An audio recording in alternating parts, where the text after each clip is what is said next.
So நான் அதிகம் பேச மாட்டேன், இவ்வளோதான் நான் சொல்லுவேன். அதுக்கப்புறம் உங்களுக்கு செயலில் தான் தெரியும். போன வருஷம் மொத்தம் 120 பேர் குண்டாஸில் உள்ளே போயிருக்காங்க. இந்த வருஷம் இப்போ வரைக்கும் 50 பேர் உள்ளே போயிட்டாங்க. இந்த வருஷம் 120 200 ஆக்கலான்னு இருக்கேன். உள்ளே போனால் 6 மாதம் களி தின்னுட்டு உள்ளே தான் இருக்கணும். ஒழுக்கமாக வாழ்ந்தீங்கன்னா உத்தமனாக வாழலாம், நிம்மதியாக வாழலாம், சந்தோஷமாக வாழலாம். வாழும் போது சந்தோஷமாக வாழலாம், சாகும் போது சந்தோஷமாக சாகலாம். இல்லைனா வாழ்கிறதும் கஷ்டம், சாகிறதும் கஷ்டம். ஜெயிலுக்கு போனீங்கன்னா வழக்கை நடத்தி தீர்ப்பு வாங்கி 10 வருஷம் 15 வருஷம் உள்ள வேண்டி இருக்கும்.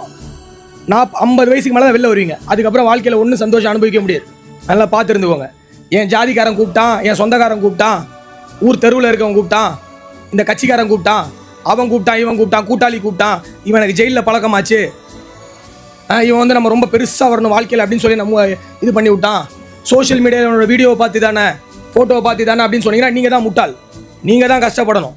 அதே போல் இங்கே கஞ்சா விற்கிறவங்க சில பேர் வந்து எத்தனை பேர் கஞ்சா விற்கிற கேஸ் கை தூக்குங்க.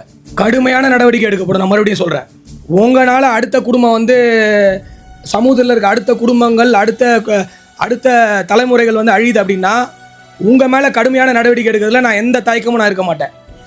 உங்கள் குடும்பங்கள் நல்லா இருக்குன்னு மட்டும் நினைக்காதீங்க, அதை விடவே மாட்டோம். உங்களால் 100 குடும்பம் அழியுதுன்னா நீங்கள் உங்கள் வாழ்க்கையும் உங்கள் குடும்பத்தோட வாழ்க்கையும் இழக்கிறதுக்கு தயாராக இருந்துக்கோங்க.